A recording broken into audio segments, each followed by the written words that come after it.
Neill, I suppose this is really the first time we've managed to sit down since you've signed and have a chat about the season. How's it been going for you with part of this Hartlepool United squad? Yeah, personally it's been good. It's been a good transition. Obviously the team were coming off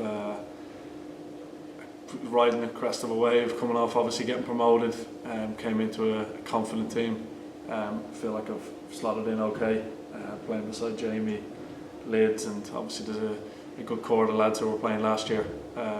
So they've made it an easy transition, and it's been good. One I've really enjoyed, making a step up to League Two, and I think we've started all right, to be fair. I was just about to mention, you seem like personally you've filled in that right centre back role, as you might call it, really naturally. And is that a role that really suits you in terms of being on the ball?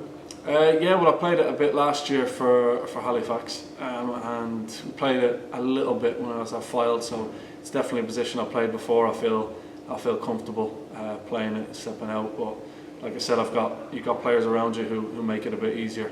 Like I said, Jamie Sterry. You got the midfielders, Shelts, Feds, Gav, or whoever fills in there really, and Lids talking to you. So you know what I mean. They've made it an easy transition, but definitely one I've enjoyed. You mentioned the good start of the season, 100% record at home as we're back at home tomorrow. Did playing at Victoria Park almost surprise you a little bit in terms of the atmosphere that's created? Yeah, definitely. I'm living with Tom Crawford, and he said to me the fans are unbelievable. And you always think, they'll make a bit of noise, but in terms of the fan base, God, it's definitely probably the best atmosphere in terms of a home crowd I've ever played in front of. I've played in some big stadiums, but the noise they make and how tight the stadium is and how much noise they make and how many fans cram in, it's unbelievable. I know everyone obviously mentions it in their interviews, but they really push us on and help us. And you're coming out and you're straight away when you see the Northwest Stand, and they're unbelievable, to be fair to them. That must raise your performance as well, in a way that you can constantly hear for 90 minutes the fans chanting your name and stuff like that. Yeah, exactly. I think last year a lot of people would ask, have you missed fans? And not to be disrespectful to the other clubs, I've never really played in front of a big fan base like that, and I've always said a little bit, but not really. But then, when you're coming and you're playing in front of a fan base like that, and they're singing for 90 minutes. Even when you come out, the flags are going. I think, if you're playing in front of that and then they go missing, you would really miss them. So it's definitely something I've enjoyed. Looking back to last week, 0-0 at Oldham, what's kind of been the reaction after that game? It seemed, probably for the neutrals, not the greatest game in the world, but was it almost a little bit frustrating that we couldn't come out with more? Yes, it is frustrating. I think there's a lot of controversy around Oldham in terms of they were protesting, and I think maybe not personally as players, but I think maybe people thought they're on a bad run, we'll go there, we'll pick up 3 points, and we'll be able to walk away. But they're a good team. I think they're in a false position. I know probably the fans thought we'll go there, we'll get 3 points. They came out in their numbers, and like the gaffer says all the time, it's definitely something that we want to send them home happy. But I think realistically you take a point and you move on from it.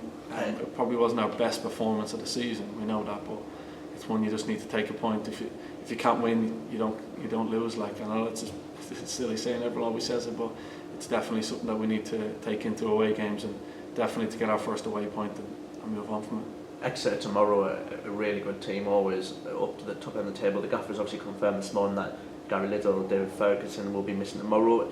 With Liddell missing tomorrow, you spoke about how important he is. Do you almost feel like personally you may need to step up in terms of the leadership and experience that you're going to bring to probably quite a young back five, you might say? Firstly, Exeter are a good team. They're always in and around the playoffs. Every time you have a look at the league, I've got a couple of friends there, and one of my friends is just joined in the summer, so I know they're a very good team.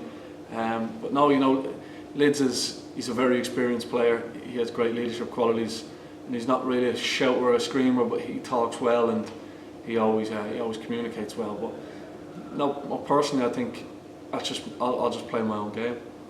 I won't do anything different or act any different. I'd like to think that I speak to the people beside me, and I like to think of some leadership qualities in me that I bring out on a Saturday anyway. I just go about my game the way I always do, and the lads are good enough, whoever steps in, to look after themselves. And as a back five, or as a whole 11, Ben included, we always communicate well, and we always look after each other out there on the pitch.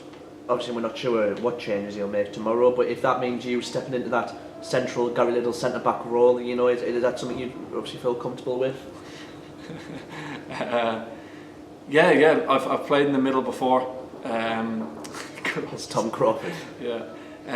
I've played in the middle before. It's a position. Yeah, like I said, it's not a position I haven't played before. If that's the case, and I step in there, it's a position I will feel comfortable playing in. And yeah. Just finally, we spoke about the good start of the season, the atmosphere building.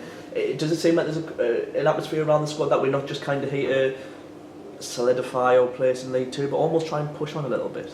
Yeah, I think whenever a team comes up from the conference into League Two, you think, right, a good season is making yourself safe as soon as you possibly can. But from the group that I've come into, you can see that they don't just want to be a team that just about survives, or a team that safety is the main objective, and then that's it. They want to push for promotion, push into the playoffs, and finish as high as we can. I don't think anyone should get carried away with themselves. At the end of the day, finishing mid-table or finishing up there, that's our first aim. We'll get to, I don't know whether I know is known the conference, it used to be 50 points, but that's what Gaffer says. Yeah, we'll get to that safety point as quickly as we possibly can, and then you take it from there. Don't look too far ahead, but it's definitely something that we'll aim to do as well as we can. We feel like we've got a good team. The Gaffer's always honoured us. I don't think he would just accept a 50-point finish. I think we all know he's not like that. But as a team and as a squad, we definitely aim to finish as high as we possibly can this season. Neill, thanks very much. Cheers.